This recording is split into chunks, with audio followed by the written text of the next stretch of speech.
Hello and welcome to the List Report, your one-stop shop for everything ACL. I am your host, Ben Sugarman. We got a very special edition of the List Report today. In honor of Veterans Day, we have two of the captains of the new ACL military teams leading the Air Force team, one of the veterans of the sport. We got Micah Nelson and one of the West Coast guys, strong fighter. He's leading the Marine team. We got Brad Blackmon.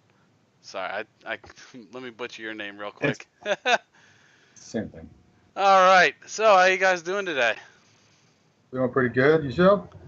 Right. Do, Doing good. Doing good. So as I said, this is a Veterans Day special. I myself am in National Guard, Field Artillery. If you got, let's run it down with you guys. Say if you're still in or not, what your branch is, and what your job is. Yeah, I'm still in, going on 10 years as of this past October. United States Air Force. I'm an imagery analyst. It's been my career the whole way in. It's pretty much just sit in a dark box staring at bright computer screens and uh, watching wars on television, essentially. And Brad, what are you? Are you infantry with the Marines or? Yes, I was a 0 through 11 with the Marine Corps. I was with a 2-5 Golf Retreat Hell. Um, yeah, so I was actually medically retired, so I actually didn't finish out a full contract. So I was 2 years before I got hurt and got out. So Okay. Okay. And how did you get hurt? leg injuries was a what was the technical term? Disability, not condition, or something. Discharge.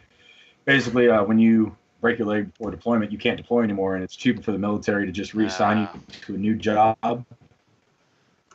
And instead of letting I'm healed, I'll go back. And they're like, no. Once we retrain you, that's your new job. And unfortunately, I come to find out that my balls are bigger than my brain. I was like, oh, if I'm not a machine, if I'm not going to carry my saw, if I'm not going to be a grunt, some door kicker, I don't want to be in the military. Like, well, fucking, I'm the guy you play in Call of Duty. I'm a fucking badass. And I come to find out that the air wing computer logistics job they wanted to give me was starting at the LAX airport with no experience, 130K a year. So I got out as a grunt with no experience working at a gun range instead of getting out in the air wing with a 6-figure salary. So that was dumb. I keep trying to convince people the dumb jarhead thing's just a stereotype, but then you show up. Yeah. Love you, buddy. uh, You're ridiculous. that's great. So let's quickly run down to a lot of people always want to join, but I'd like to say it's the same thing with the ACL. It takes a certain type of moron to want to really put yourself in harm's way. So what made you guys initially want to enlist when 'cause I guess I was in college, 20 years old, didn't have direction in my life. Really, I knew I wanted to do something with armed forces. Actually, was going to be a Marine for a little bit, but then I kind of took a look in the mirror. I was like, nah, I'm not gonna do that shit. But then went You don't to like the taste of crayons? yeah, got that 64 pack. I was like, yeah, nah, I'm gonna actually eat. So then, of course, enlisted. So Brad, what was your initial enlistment like? I was always going to be in the military as a kid. Like that was just always my path. I wanted to be a gunman. You know, be the gunslinger of the country. Although I actually wanted to be a Blue Angel, be a Top Gun pilot. I wanted to be freaking Maverick. Then I found out you had to be good at school, so I decided to be an infantryman instead. I don't know why they don't say that shit in the beginning of school. I would have read so many more Yeah, fucking books. absolutely. If they would have sat there and said, "Hey, you got to be really good at this shit if you want to fly F-14s or F-18s now," but yeah, that would have been a little different. I found out I was like, oh, all the push-ups I can do and pull-ups I can do doesn't matter inside the cockpit. Uh-oh, I'm in trouble. They Yeah. killed my Top Gun dreams back when the movie came out, and they're like, "You can't be a pilot. You have glasses." I was 5. So much for dreams, right? Well, it makes you I feel actually any had better a- for artillery. All I do is stare at a computer screen, and I either get a red gumball that it's not safe to fire, or a green one. And RMOS does not care if you're colorblind or not. Go fucking figure. Yeah, no, colorblind will actually get you disqualified from my career field if you lose an eye, if you lose a finger. Believe it or not, having 10 fingers is a requirement for my job. Well, I mean, apparent- all you do is this. So. Exactly. Yeah. That's the thing, though. You don't have to be able to type. That's not a requirement. Yeah, you're I not. I know need one the guys have finger. been doing this for 20 years, hunting and pecking on the keyboard with 2 fingers. But if you lose one, they have to retrain you. Yeah, if you think It's you're gonna nuts. win the war with 9 fingers, you better get the fuck back, guy. Hey, Right? Right? Frodo can do it with 9. Yeah. Fucking poke ass bitch, Frodo. All right, so let's see here. So we talked about the initial enlistment. So both of you were active, or were you National Guard reserves? I've been active the whole time. Active. I health insurance, paycheck, and it's kind of hard to lose this job. I mean, it's possible, but you got to screw up pretty bad or get broken or something. Smoke weed. That's an option. That is an option. So A couple of guys got busted for that. So what's the typical kind of day-to-day life? Because if you're not at war, the lifestyle of an active duty kind of seems a little strange to a lot of people. So what's the day-to-day for like an active soldier or active airman, marine? Well, it depends on what your job is. Right. For me, there is no difference. I've been doing an operational wartime job the entire time I've been in. I go and I sit in my dark concrete box and I stare at a computer screen and looking at live missions on the other side of the planet, or at pictures taken by assets looking at operational areas on the other side of the planet. I hope on the other side of the planet. It starts getting close to home. It starts becoming real and pass. But no, it doesn't make any difference to me. The one deployment I had, I spent 6 months in Kandahar in a wooden box, staring at a screen, watching the war that was literally happening right outside on television, and that was about it. As real as it got for me was the ground attack alarm or the rocket attack alarm would go off, and we had to go sit in a bunker for 20 minutes until they cleared it. Okay, They got a couple of people in those attacks, but nobody I knew. And they never actually launched a ground attack on Kandahar Airfield. There was like 24,000 service members there. So there you go. they hit Bagram while we were there. That was entertaining watching Right. the PowerPoint presentation they made of the aftermath of that. Messy. It was a bad plan. Yeah, and Brad, what was kind of the day to day for Marine? And where were you stationed at again? Me or Micah? Brad, yeah, you. I was out of Camp Pendleton, San Diego, California. I'm a Hollywood Marine. Ooh. I'd rather have hills than bugs. So who's playing you in the movie? Did you ever see the Zach Galifianakis. Battle of Los Angeles movie or show? Movie. Yeah, actually, Battlefield Los Angeles is about my sister unit. I think it's about 2-5 Fox, I believe. So that was actually shot around, my sister company. So that was we were in that movie. Okay. You're welcome. We will save the planet from aliens. 2-5. Correction. Very welcome. Although Wayne all saved the the world. entire Transformers series, I don't even want to hear it, bro. Yeah, see, Get promoted from I technical watched that sergeant to movie, chief master sergeant for saving the world one time. Well, he was a shit staff sergeant because he was a staff sergeant for like 15 years in the movie. And then apparently he also is an LAV crewman. I know. You just do anything. And throw a fucking grenade. But you're welcome either way. Yeah. Yeah. The call outs for the AC-130 were hilarious, too. No, but actually being at Camp Pendleton and being in the infantry and not being deployed is bullshit. Because it's really like and you being arty can kind of understand, like it's one of the main jobs in the military that you can't really fully do in country, like in this country. Right. Because, people get mad when you start shooting civilians and stuff, or they get mad when you're, using the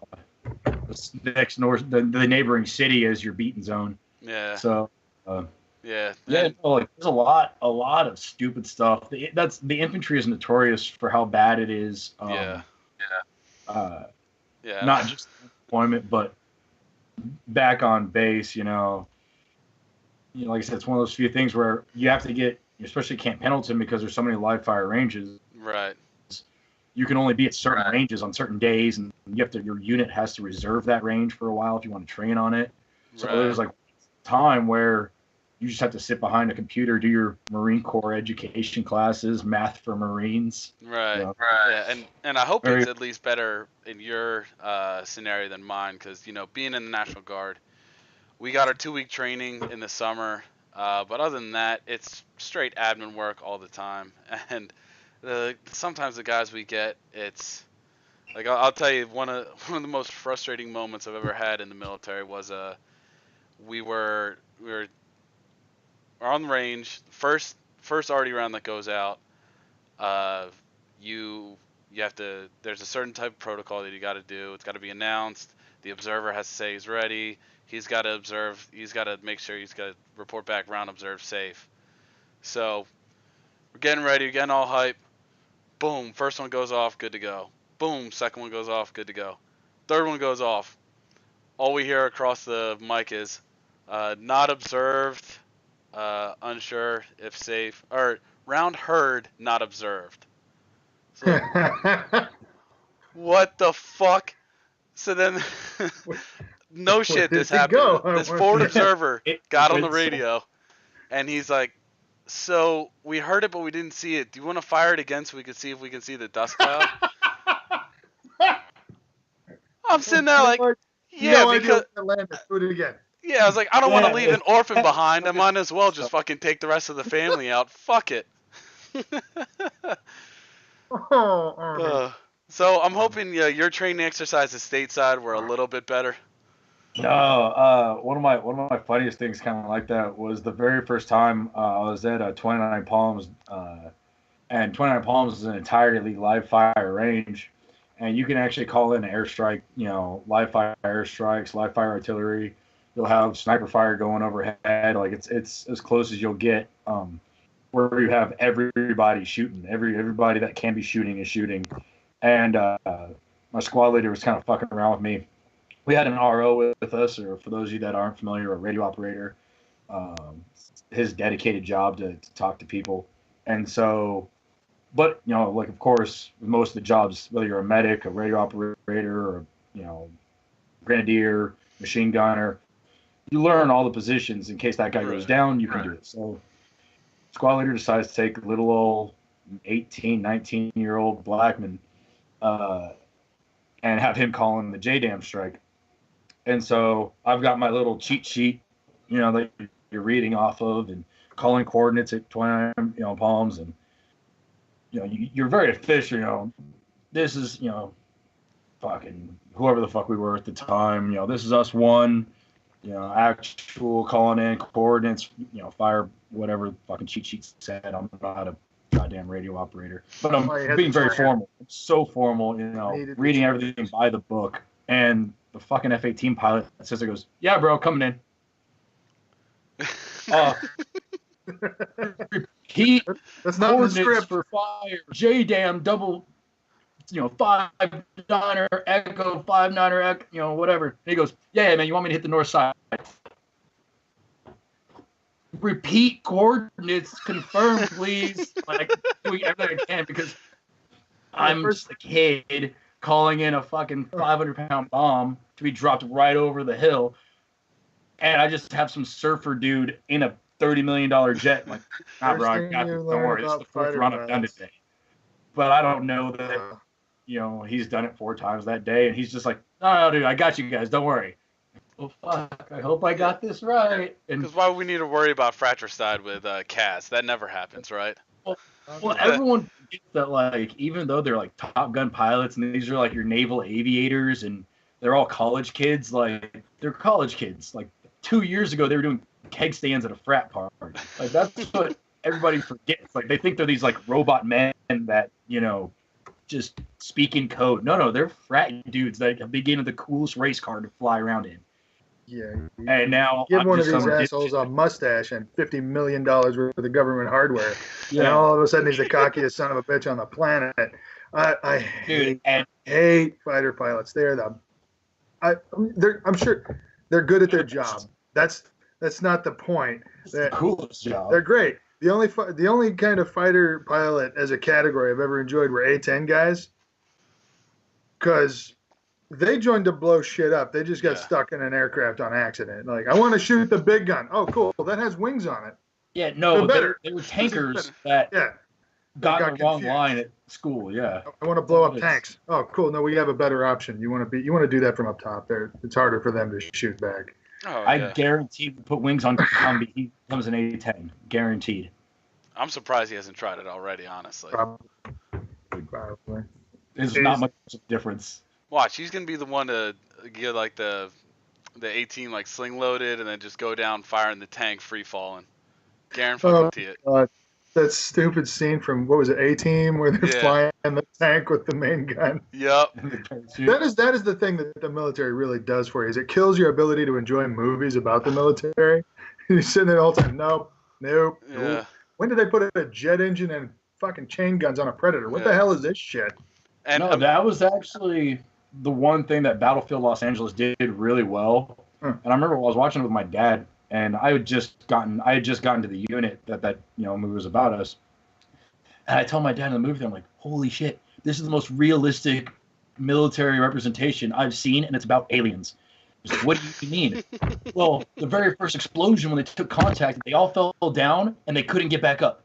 Like, they fell down and they're turtling because they're wearing, plate carriers, backpacks, Gantmo gear, and all the actors were just pop right back up onto your feet. Like, and they were like, oh, fuck, I got to get up. Like, I could see them struggling to get up, and I was like, that's very accurate. They actually got that right. Congratulations. And the other guys where they're like, I call bullshit. I'm just walking away from explosion. That doesn't happen. These dudes, they all fell down, and none of them could get up. I was like, every single part of your body hurts. Yeah. I have that same reaction when I'm looking at like some of these like Ford commercials where it's like, it's just military grade tough. I'm like, are you fucking kidding? All my vehicles are broken. I don't have a Humvee that works right now. Yeah, for those that don't know that are watching this podcast, military grade means shit. That means it is bad.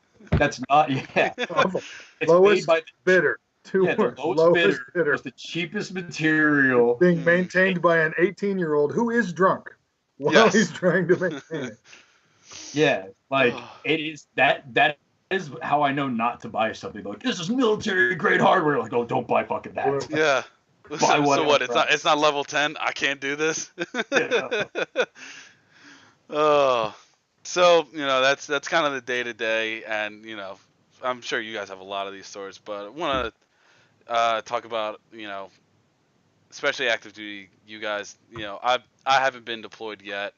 There's been a few that kind of got pulled under the rug from me, but if you want to talk about your deployments at all.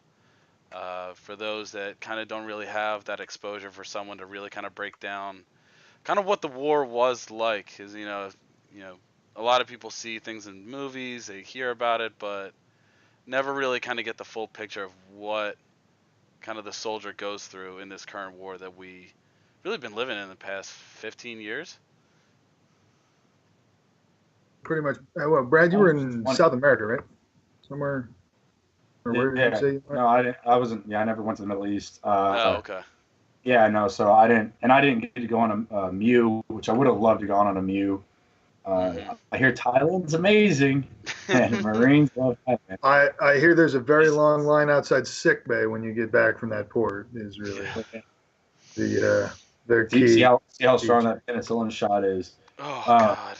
That big peanut butter one that they give you in the ass cheek, basic. It's just like every other week. Just any port of call in Southeast Asia. So well, you got used to penicillin.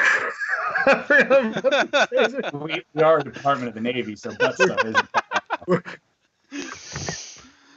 Oh God. God. No, I really wish Gary. Yeah, if anybody really wants, he has the real perspective on the Middle East and what's going down. The one thing that I would like to talk about kind of in his stead was kind of touching on PTSD. Now, I want to make it very clear, I denied I don't have PTSD. I don't get it from the VA because I've seen it firsthand from my buddies. That was a really big thing that I noticed with a bunch of the guys that I served with was how they were like with me when we were together, when we were doing our thing, and then we were doing a workup for Afghanistan when I got hurt, and they actually took a camera crew with them on the deployment that I was supposed to go on to Afghanistan. Mm. It was called Battlefield Afghanistan. It was about 2-5 Gulf. Um, I think it was on Netflix for a while. But and I had friends in multiple other units, 2-4, out there in 1-5. So I had friends in some of the other units, and especially seeing those guys come back, really getting hit by IEDs and getting hit by explosives. That was where I finally saw something different. Where MU was a party, those guys come back, they're no different. A bunch of the guys that went to South America and did the security detail, they came back. They got in some gunfights, but they were the same. My friends weren't different. They handled that really well. It's the one thing Americans are the best at in the world is gunfighting, especially in the military. It's so comfortable for them, like a good honest fight, old school shit. Once you start bringing in IEDs and explosives, and you don't know left, right foot is going to get blown off because you stepped on a piece of trash, that's where my friends came back, and they were different. That was where they were really fucked up, and you see that with a bunch of guys that actually have like real PTSD, where we're all fucked up, right? Micah, you, everybody who's in the military is kind of fucked up, kind of crazy. We're loud, we curse a lot. This bullshit job in the first place. Yeah, well, like we have our quirks, but that's not PTSD, and that's the big thing that a lot of civilians get mixed up. Is they'll see like us being crazy, us getting tased in assholes, or getting drunk and getting in brawls in the lobby, or saying horrible things, sharing terrible memes, and think like, oh my god, he's so damaged in the brain. No, that's just the brain damage you get for showing up. You don't have to go through anything for that. Just military didn't do that. That was basic training. Well, I think that's really just being part of like that frat lifestyle. When you're 18 to 24 years old and you live with 90 dudes that are the same age range as you, you're kind of in a bro club, and that gets dark real fast. That's really what it's like. But actual PTSD, the kinds that like my friends had and stuff, that's dangerous, and that's an actual damage. Like I said, a lot of people get that mixed up when they meet anybody in the military. They just assume you have PTSD because you're weird. And there's certain guys that deal with it certain ways, doing substances, having anger issues. There's a lot of downsides and a lot of side effects, and I know that being able to have an outlet for that kind of stuff is very helpful. A lot of guys will tell you about like the violence of the ACL, the combat of the sport is very good for them. That's actually one of the things Gary said like 500,000 times. Yep. If he didn't have this to vent, he'd just explode. I'm gonna try and get him on a separate one and just dive in depth with him. But yeah, I've heard from multiple people, just it's especially like the violence is a good outlet for it, but the ACL really does kind of have that sense of camaraderie, like brotherhood, teamwork that it's even other sports like football, baseball, soccer, take your pick, you're on a team, but I feel like it's a little different with the ACL. Like it feels like combat, and there's something to be said about like the bonds that you form when we don't realistically think we're gonna die, but I'm still gonna steal axes to my face.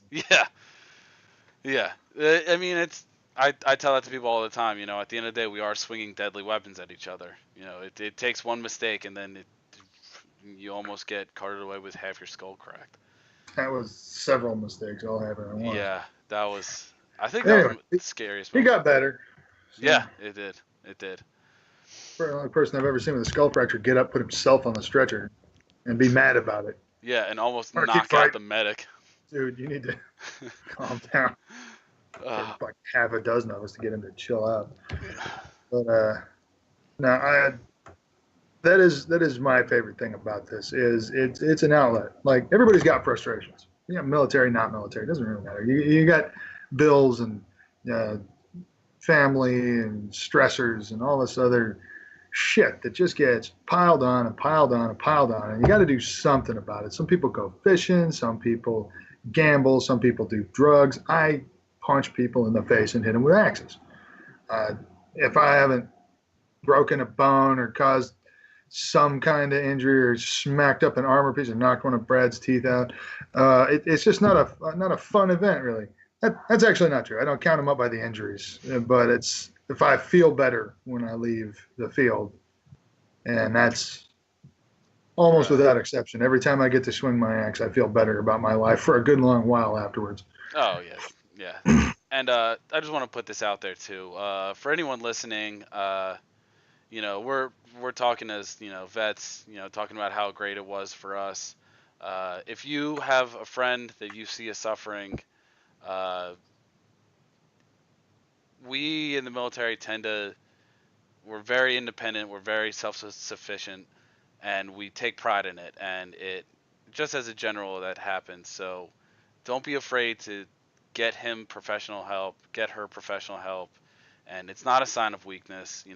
Sometimes you just need someone to talk to, and bring them into the ACL. Start bringing them in, and we can, there's 2 right here, 3 right here, but I mean, there's a lot of vets within the ACL. So, really, they just need a hand. So, I think we've said all we need to say about PTSD. It's not the shell shock you see in movies. It's just your friend that needs a hand. No, and the other thing about that is, like I said, a lot of people mistake normal vets for having that just by being kind of weird. But they also assume that when they see the sport, and for those of you that do meet other vets that might be struggling, or even just normal vets that aren't, having PTSD issues, they're trying to sell the sport to them. Violence is great. The violence is awesome. The violence solves so many problems. But the other thing is kind of like what you touched on, Ben, was the camaraderie. Is it gives you another sense of community, and that's really what I find to be the biggest withdrawal from being in the military. Is you're living with these guys, you talk to them every day, you know everything about them, you're your brothers, and this sport really is another form of brotherhood. Your teammates you get very close with because you're fixing armor together, you're training together, you're watching videos together, you're fighting each other more than you fight anybody else. So that's very similar, and that's probably one of the biggest draws, I think, as a vet to the sport is the teamwork, camaraderie, and also the purpose it gives you. I have a reason, kind of like Brad Pitt in Fight Club was talking about, I have a reason to cut my nails. I have a reason to get up and go to the gym now. I have a reason to do these things to better myself because I know that I'm going to fight, against, the first swords, the executioners in a little bit. And I know that these guys are training. I know that these guys are going to try to hurt me. It gives you a purpose. And that's a big thing for people in the military is having that purpose again. Yeah, definitely. Definitely appreciate you guys for putting that input. That was really well said. But kind of getting a little serious now. Let's take a deep breath. Since we brought up the ACL, let's talk about some of our favorite fights that just happened. First off, shout out to our new gold medalist here for Eastern Conference there as he swigs one down in victory. But congratulations on that gold medal. Thanks. Are you and I guess you're going to be going to Western Conference as well, and you're going to be No, I don't have the leave signed out for Western. I was only going to hit one or the other, and Eastern was within local area driving distance. I didn't actually have to take leave for it. It was Veterans Day. I had a 4-day weekend. Yeah. The stars lined up, and it worked out pretty well. Ended up fighting with the Tyrants. Took second in the melees, first in the longsword. We did the singles first. Just went straight through the tournaments. Mm-hmm. Sword and shield, sword and shield, longsword, sword and buckler, and polearm. And I dropped out of the polearm after doing the sword and the longsword because I got a concussion this summer. So I've been able to train. I'm severely out of shape. I've only been trying to get back into shape for the last month or so, and by the time I got finished with that round, well, it was a bracket, a four-man, Right. Yeah. four-person bracket, and by the time I got done with that, I was just gassed. I couldn't do it. It was either be pathetic at something I love or just take a breather and save something for the melees. And I Right. had promised Tulsa I would give them my best, so I did. I tried really hard, but as it turns out, Jay and company are still tough as shit. Yeah. Even when Yeah. No matter how hard you try, it's a tough team to take they're, down. we got them one round. We beat them the You first round, did. That was 3-1. That was good. Jay and I had a nice little staring contest the whole time. So neither one of us did anything, but the other team just everybody else had their fights, and I mean, it just went our way the first time. it was almost romantic. I thought you two were really gonna start to lean in. Yeah, you could I was gonna probably say. lay some Phil Collins over that. A nice candlelit thing going All on. right, people with Photoshop, with Premiere, go ahead, get it done. Yeah, absolutely. And Yeah. Brad, how long have you been officially doing the ACL now? Trying to think. About a year and a half. Year and a half? Okay. Duels Day with Micah was my first one in 2017, and that's over the summer Okay. of. It was another good day for my longsword.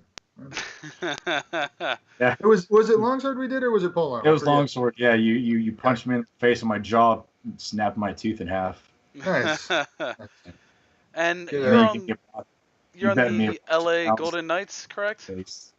What was that? You're on the LA Golden Knights? Yes. Okay. Yeah. John McIntyre leading that team. Yeah, that's a solid really, crew you guys got out there. really talented tattoo artist, John. Did my forearm. Yes. Needs did to he do finish the that? color though. Yeah, got- everything from the elbow down, the armor here. Yeah, well, He needs to. there you go The for color's incomplete not ones. finished, but he needs to get his ass on it. But Yeah, no, he's great. Like I said, Yeah. he did my Blackbeard flag and does all kinds of good work. All super right. talented guy. Let's see, what was that? That was my second duels day. Actually, was that one there? I went to the first one the previous year. It was just me and Dan Kitka rolled out from El Paso and swept the whole event. It was kind of fun. There It you was go. that was Brandon Knight's first event. Was that first one, and he and Dan were like neck and neck at the first, and that was the closest fight Lance and I have ever had at polearm too. Yeah. That was the one where I chipped two of his teeth. So Yeah, having it's a theme. Yeah. Also broke Santos's thumb that day, and both of his gauntlets. Oh, thumb breaks are nasty, man. Yeah. He kept Yeah. fighting the crazy bastard. He like Sounds whipped right. his gauntlet off, had somebody slide a second one onto him, and just walked right back out. Nobody knew about the thumb until afterwards. Yeah, after Denmark, when he had his bicep Nuts. partially torn out, Lance had to sit him through Duels Day for like, hey, dude, you're broken. Yeah. Down. Yeah, he never wants to quit. There's not an ounce of quit in that guy. Not a one. Yeah. Love him to pieces.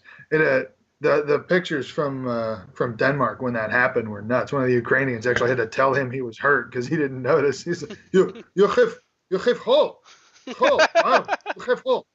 What? Oh shit! And he goes running over to the medic tent like, "Stitch this up. I got to fight some more." Like, no, you don't. No, stop. Sit down. Love of crap. Assess that. It's too good. He'd be the Black Knight dude hopping around with no leg. Like, I got it. I got this. I'm good. But a flesh wound. But I wanna thank you two both for coming on today. I want to wish everyone a happy Veterans Day that is tuning in. We're gonna take a quick break, but I want to thank you two both for signing on. Stick with us. We're gonna have Ringo and Miranda join us back on the podcast and get back to our usual setup. But Micah, Brad, thank you again for coming on. Hopefully we can do it again, and I don't burn on this podcast and stop it. Yeah, no problem. Looking forward to it. Sounds good. All right. See you in a minute. Bye. All right, and welcome back to the List Report. I want to thank again the vets that joined us in the first half. Always great to hear from our armed forces. But to kick it back into our usual gear, I got the lovely Miss Miranda back with us again, the Trash Knight himself, Mr. Ringo, and of course you have myself, Ben Sugarman, here to kick it off. First thing we want to talk about, Eastern Conference just kicked off this past weekend, and unfortunately, Ringo and I couldn't be there, but Miranda was luckily there. So you want to kick it off and kind of get in the swing of it? Overall, how was the event? It was great. It was great. We had a really good showing from local teams that are new and growing, showing a lot of rapid growth. And those that weren't in kit were there to help wherever they could. We had Jeff Barnes, who sprained his knee at New World Cup, but he still made the trip down and stepped up as a ref. Did a great job. Steve Murphy came down from upstate New York and filled in as our other ref. Oh, great. We started the tournament off because we were short-staffed with refs. Jay actually ended up head marshaling the singles portion of the tournament. So we went straight through and did all of the duels first and went to the medal rounds all the way through. So we went sword and shield, long sword, sword and buckler, and then we moved on to pole arm. Then we took a bit of a break to give guys a chance to armor up, Jay especially because he was in a rep shirt. And then we moved into the melees, and we had 3 solid 8-man teams. So we fielded 3 teams of 5s and did a round robin. The Northeast, East Coast combined to make the East Coast judges. So it was partial executioners. There was a couple Baltimore Huns. There was a Rhino in there. There's another New York guy in there. Tulsa came locked and loaded, as did Texas. They each brought a huge contingency. So the remaining Memphis Kings and Louisville Royals got split up to Merck for those 2 teams. Awesome. And so I got the bracket right here. We're just going to go down through it. There were some videos posted, so we were able to check out a few of them. I did not see the video for the women's sword and shield, so I have here gold went to Julie Peterson, silver Dallas went to Marshals. Dallas Marshals, yep. Silver went to Annie Martini, and bronze Memphis to Erica. Kings. And I think I have her listed as Queen City Queens. So I don't know if she's officially part of the Executioners or. The women, none of the women are currently on the Executioners, and we don't, as far as I know, we don't have a name for the Northeast women's team. I'm probably wrong on that. Please don't shoot me. Who's ever in charge of that? Sloan, Cat, someone. Well, maybe it's the witches and it is the witches and the queens.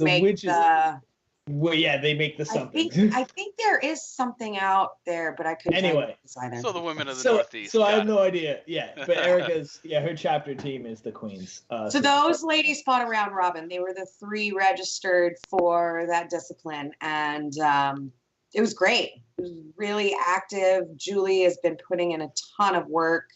Annie, I saw her fight at Slugfest, the Louisville Regional, back in the summer.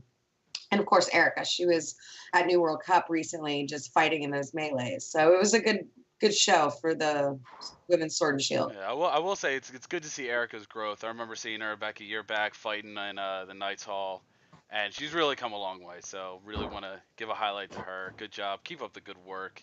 Good job, Erica. Props. So moving right along, we got men's sword and shield.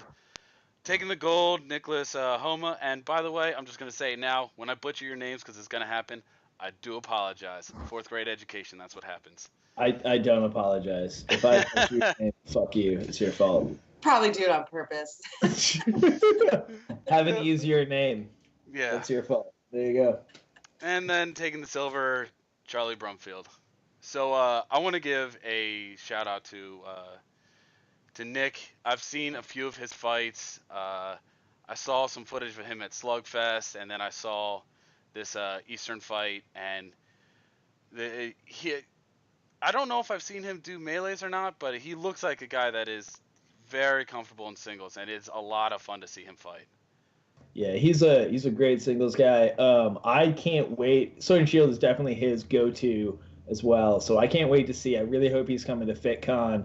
I really want to see him and Brandon Knight go at it. I think that's going to be an Yes. excellent match. Really It's fast. Yeah, and it's weird. It's those when you finally get fast, athletic, skilled fighters. Sword and Shield finally starts looking interesting. Yes.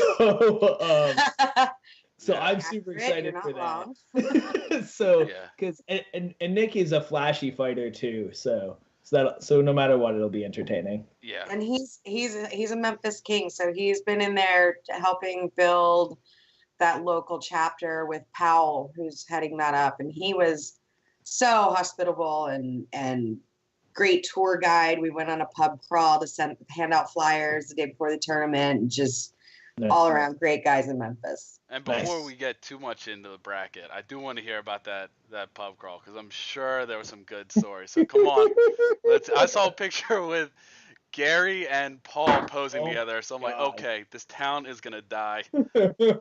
Well, so we went to this first area it's a little bit more been gone through some gentrification and upscale, some upscale seating, but They got pricey some beer. hipster Gotcha. bars and some fun. There's this one spot that we went to that was an upstairs location. We walked in like 25 deep, and they're just like, hi, we don't have seating for you, but you can go upstairs. So we went upstairs, and that's where they had like games like Connect Four and skee ball. And yeah, so we got pictures of nights playing skee ball, which is really cool. Dancing nights. It was a lot of fun. And then we walked down to another area. Celtic Crossing was the name of the bar that we went to, and they were really fun and receptive and lots of interest, and I was handing out flyers and got to hang out with all our people together. Yeah, I do recommend. I wish I could have been a part of more. But if for anyone listening who's trying to gain recruitment and try and put the word out, pub crawls, nice and easy. Get an armor, do some drinking. Naturally, people are going to want to know more. So don't take your weapons. Bar owners don't like you coming with weapons. Trust me on this. I know you think it's a good idea to do demos in the street in front of a bar, but I'm going to tell you it's not. Don't do it. And then when they tell you to get out, the good news is you have a weapon. So you're not getting out. You're good to go. Oh my God. The good advice and the bad advice. Remember the golden rule. It's only illegal if you get caught. Moving right along. So one of my favorite events, men's longsword. We got gold, Mike and Nelson. Of course, saw that fight. Always fun to watch him fight. Silver, Brendan Kirwan. Brendan Kerwin. Yeah, close enough. And He's a good too. and bronze, we got Nick Homa again. This was, and I wanted to get your opinion on this, Ringo, because I saw. So, of course, night fights and singles are two separate rule sets. Singles, you do not get points for downing your opponent, correct? So you get a throw is worth the same as a weapon strike. It's 1 point. So you do get a point, but in general we don't do it because the amount of effort you have to put into making a throw is way more than throwing a shot. Right. So, unless it's just one kick. well, yeah, if you can just drop someone in a quick kick, which is definitely a favorite tactic of Bill Bam Bam's. So I don't know. There's a fight, and I believe it's one of Micah's, and I believe it's his first longsword match. I'm not sure, trying to remember who he was matched up with, but he kicked him and he went down 3 times, and I think Mikey called him a bully. And that's why I bring it up, because it's not going to rack you a lot of points, but I could tell he was hurting a little by the 4th time he got thrown down. It was a viable tactic, and I give him a lot of credit. Yeah, so it's hard to make it happen, but the great thing about it, in addition to getting the 1 point, is especially if you can drop it with a low energy shot like that, is standing up in armor.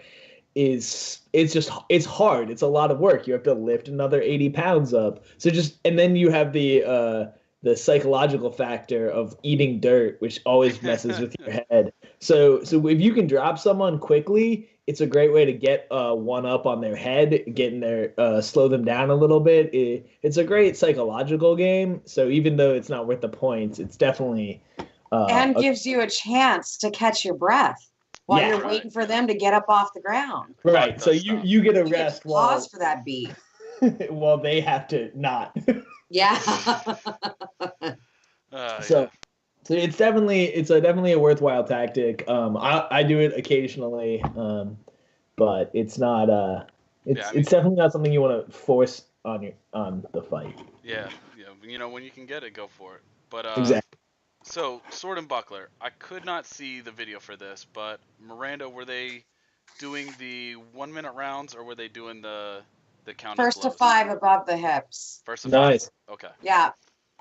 Nice. So the results for that, I got gold, Brandon Ross, another experienced guy, silver, Paul Friedel, and bronze to Julie Peterson. Yeah. So I want to give a big shout to Brandon on that. Paul is a monster at Sword and Buckler because he's been fighting Boffer style and Rattan style for a while, so he's very good with a technical game, and he also has the wingspan of a 20-foot tall Godzilla. So which is super gives you even more of an advantage in Sword and Buckler. So being able to make up for that, Brandon definitely fought a very skilled opponent, and that shows some growth on him because he's mostly just been a brute and a bully. And so I'm glad he's stepping up his technique game. So shout out to him. I was very excited to see that. So then we'll go straight into the men's polearm. Got gold, go to Brendan Davis. Silver going to Powell Kreider. Bronze to Steve Murphy. Did not have a chance actually. Yeah, watch this we had 4 registered, but after the longsword, Micah took gold in it. He decided to pull out of the pole arm so that he could really be present and brutal for the melees, which he was. So good on him, and it gave these guys an opportunity to really test their skill. Because we all know Micah would just destroyed anybody that had come. You're like, oh, you want to fight me in polearm? Okay. Speaking of Micah in the polearm, Brandon and Steve, I feel like maybe a little bit more equal footing in the round robins to duke it out. Yeah, and speaking of Micah with that polearm, I saw his footage, the all in all. I saw it. I was like, dude, what the fuck? One hit quit. There's the one that he just one hit quit, and the guy wasn't going down fast enough. It was kind of like he checked out, lights were off, and he's going down very slowly, and it wasn't fast enough for Micah, so he hit him again, but he's still going down at the same speed. It was definitely I haven't brutal. seen that one yet. I can't wait. Oh yeah, that was, man, he is deadly with that. So any last overall comments you want to give for Eastern Conference? Well, that was just the singles. We also did have melees. Okay. Okay, so we'll go into melees. I don't have the bracket for that, so do you have that on hand with you? I do. So the way it ended up happening is we combined some people. We had a good showing.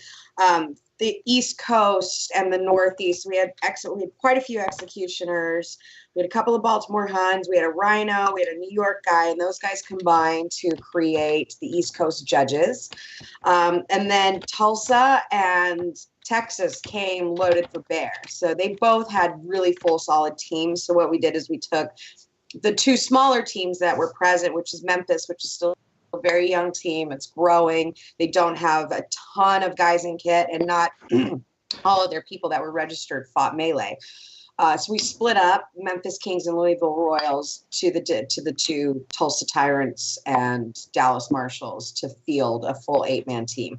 So we did round robins of the 3s, and have to give it to the Tyrants that they did take a round from the executioners, which, I mean, the judges, but it was heavy executioners. I mean, it's Cat and Jay, come on. So props to them on that. But the judges did come away with the gold. Tyrants took silver, and the Dallas Marshals went ahead and took bronze. They were brutal. And then we finished it up with an all in all. And I believe at one point it was an 8-on-8, and then it went to a 7-on-7 for the second round. It's Texas versus the world. So it was a combination of whoever was left on Tulsa, or maybe it was all. There were some tyrants on that. They were wearing Tulsa colors. So the Toll versus the world. I'm not sure how that all worked out, but it was great. It was brutal. It was fun. Everybody had a great time. We came in on time. We didn't run over. We had some decent showing spectators. And all in all, it was a successful event. Yeah, and I do want to say, I'm watching some of the footage. I'm still trying to, chew through who exactly did what, but I'm seeing a lot of great movement out there. It was, a lot of the new fighters remember 2, 3 years ago. It was very much kind of the, pick your man, do your dance, hope you win it, and then move on to the next. There seems to be a lot more solid rotations going on, and it's very key because I've always been a big preacher of 3 seconds is your max grappled, and then if you're not winning, get the hell out. Well, on that note, I do have to say that, excuse me, that was not mentioned was Friday. We had a solid day of straight instruction. And so in the morning, they were talking, Andre and Paul, who's really seasoned, talking about different formations and different echelons and different tactics.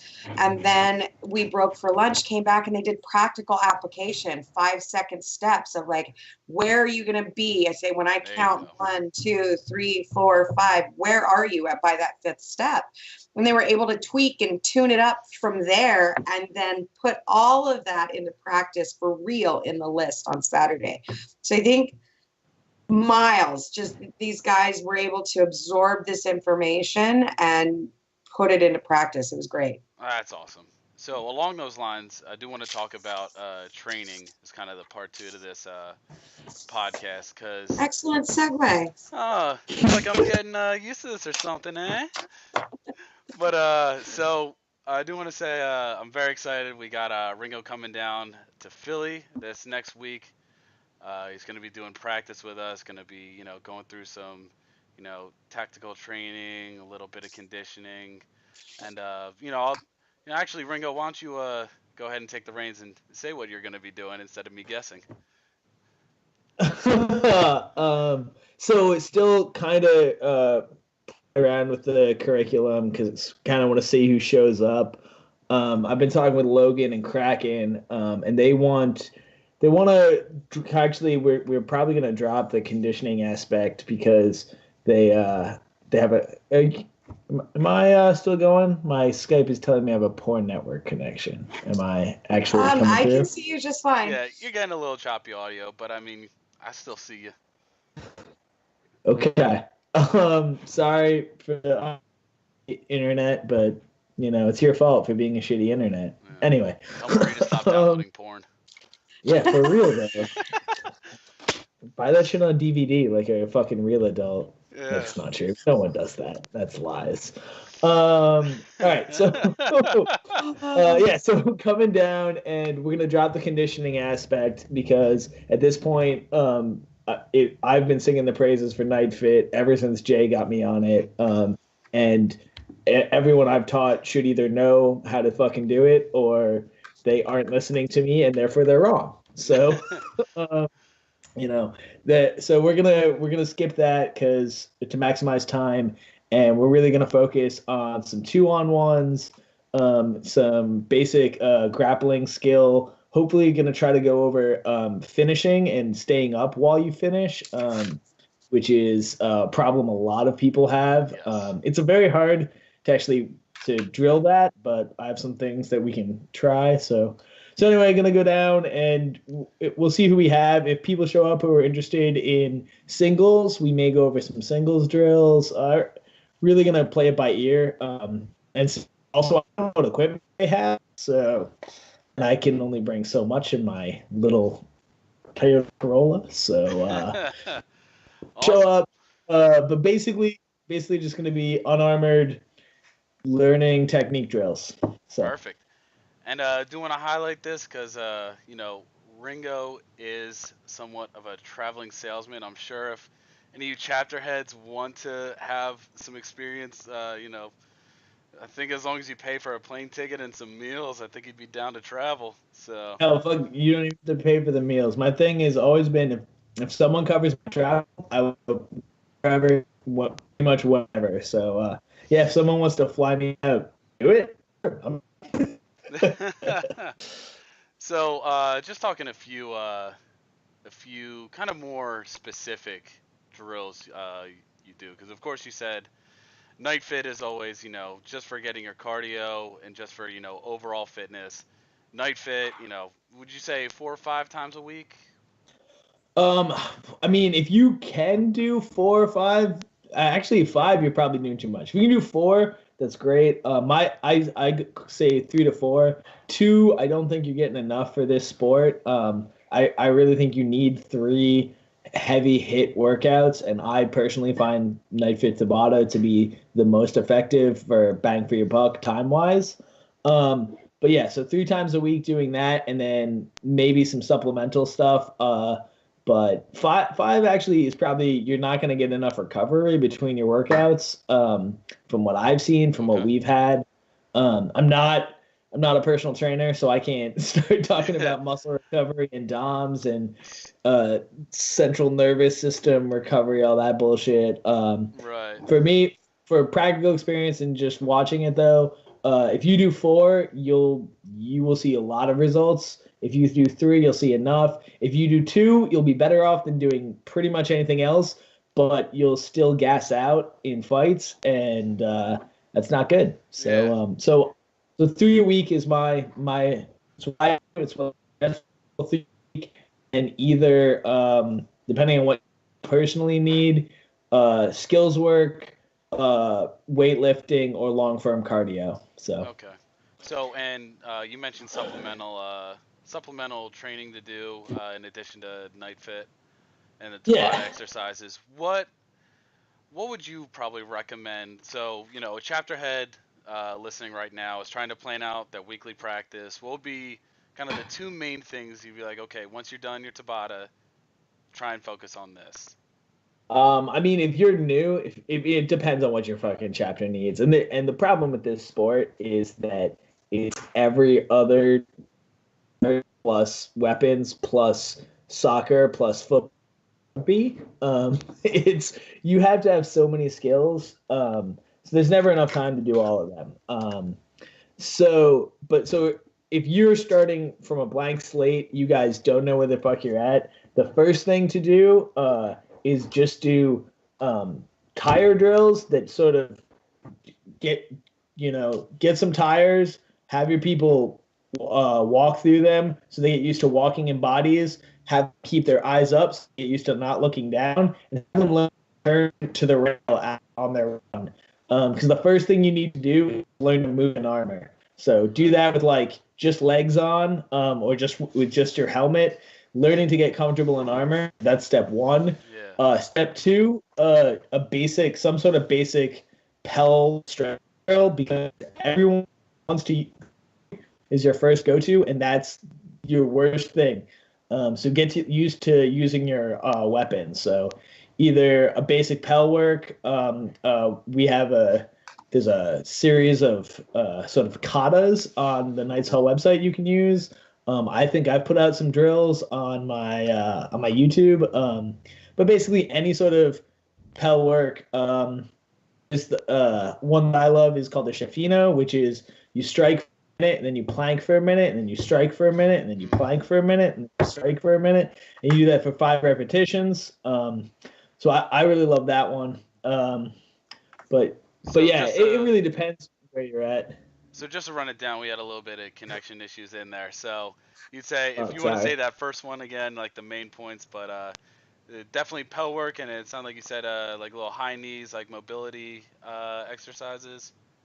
An ass to rail. Yeah, so Ass to rail. as to rail. So you want to learn sort of how to move in the list and how to move in armor. So what works for us and what I love to preach is fucking tire drills in partial kit, and then at the very end of it, you get to the rail, you turn out, you see the fucking you see the field. So you just get used to using the rail, you get used to moving in your kit, you get comfortable in the list. Because if you're comfortable in the list, well, then you're a step up on your opponent. Okay.